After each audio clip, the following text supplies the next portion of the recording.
Thanks for subscribing to Director's Point of View, a podcast from BalletMet. I'm Brett Johnson. In each episode, I talk with BalletMet's Artistic Director, Edward Liang, about the upcoming BalletMet performance. The 2017-18 season is BalletMet's 40th anniversary season, and it's packed with company and world premieres and features cutting-edge works. I caught up with Edward to talk about Giselle.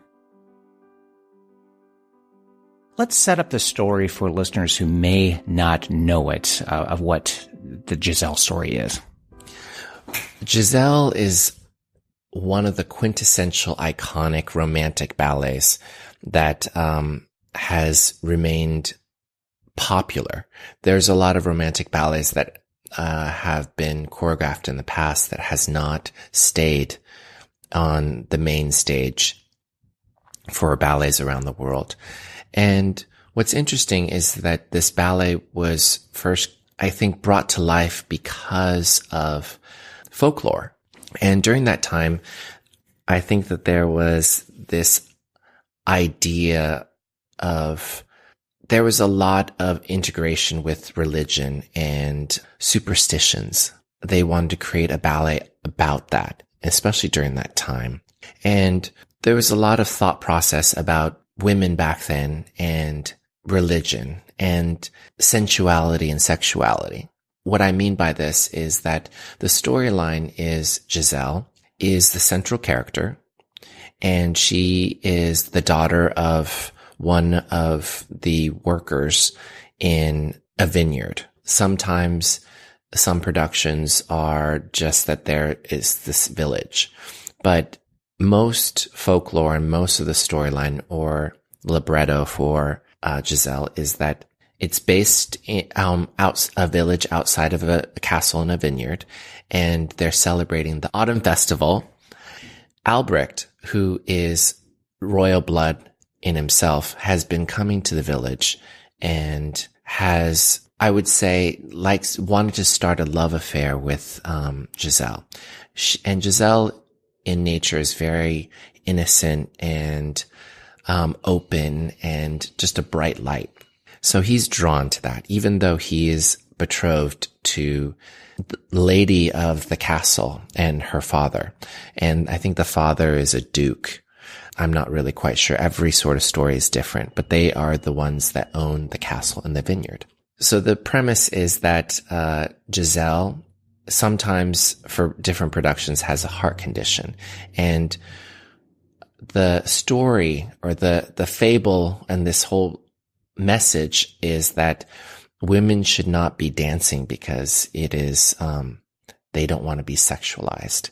And so the story is that if you die of a broken heart and you dance too much, that you are destined or thrown into a lifetime or not even an afterlife of being a willy.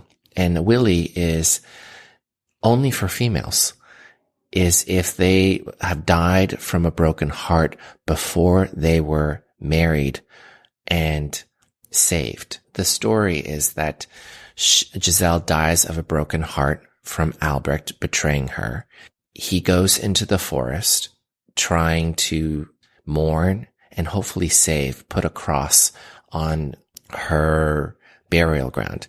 And there's a lot of folklore that these women that died without being married, it's similar to not being baptized, is that they're going to be damned. And these women are ghosts and they will never go to heaven. And people hope that if they put a cross onto their burial site, that they may be saved. So the story is that Albrecht goes at night and he gets visited by the willies and by Giselle as a willy now. And Giselle still adores and is still in love with Albrecht and saves his life by dancing for him until dawn. What the willies do is to punish men and make them dance until they die. And so it's such an incredibly dramatic story simplistic but yet complex in nature, where it all started. But the music is exactly like what I love about iconic ballet music is it tells a story by itself. Adolphe Adam did an incredible job in creating an atmosphere for the dancers and the music to tell the story. And what's amazing about this ballet as well is that it really showcases classicism and technique and bavura dancing. So what you're going to see is BalletMet dancers at their best, being able to stretch their limits. This 40th anniversary season, you'll see these dancers do extremely contemporary work, but this is a program where they get to really stretch and show off their classical technique and their classicism, and being able to really show what type of pedigree these dancers come from and the quality and the pyrotechnics of these dancers. I'm assuming with the time period we're talking about, the costumes could be just outstanding. We're really grateful and lucky about this is that this is a world premiere, but it's a brand new production from scratch. It's being built. And what is, I think, a part of BalletMet's job and what we aspire to is think outside the box and move forward with things that are traditional. So it's a classical ballet, but the costumes and the sets are deconstructed and more minimal in nature, and what I think tells a story and has more of a contemporary look, but yet has the exact essence still of this classical ballet. In the description, it talks about you reimagining and reinvigorating. Is that a part of that? Yeah, I mean, that is what is amazing about being able to collaborate with other artists. Aaron Rollins is the costume designer, and Jack Myler, who I've worked with for almost 20 years now, designed the sets and is also designing the lighting. And I'm not going to give away any sort of special surprises, but I loved how he was able to reimagine and make this ballet lush, but yet minimal. So it's clean lines and it really showcases the dancers and it magnifies them. But the ability to think outside the box of changing from the first act to the second act, that's all I'm going to say is pretty special.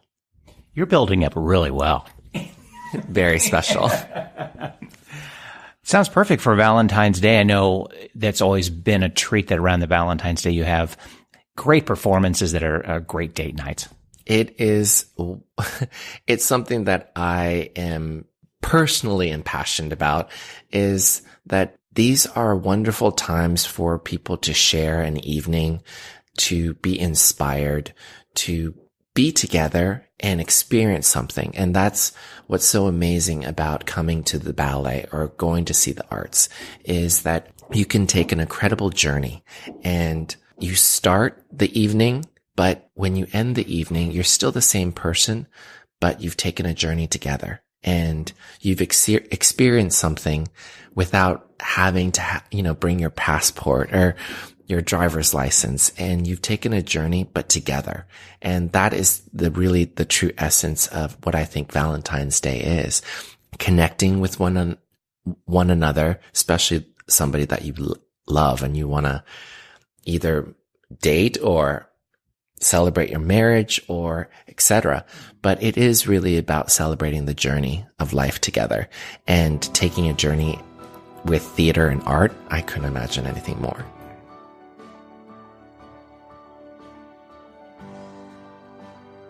Thanks for listening to BalletMet's Director's Point of View.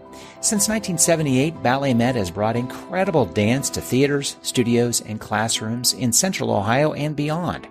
For more information about BalletMet and this performance, and to purchase tickets, go to balletmet.org.